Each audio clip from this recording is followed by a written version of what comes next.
sənətim var. Mən nəyimə lazım başqa söhbət edir. Bizim sənətimiz yoxdur axı. Biz də haramsıza gəlib göstərərik efirlərdən. Ay qız ağzını danışığım bir ha. Bir arasını göstərir. Bizim sənətimiz qatılır ya bu. Yoxdur bəyəm. Yox, demək istəyir. Kandidatın toya gedən adam.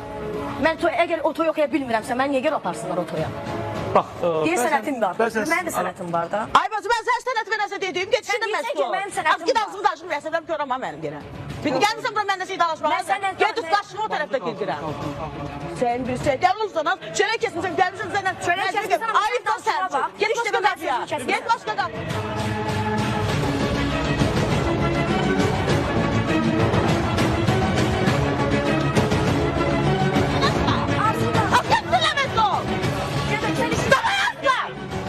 Milli bak, milli bak.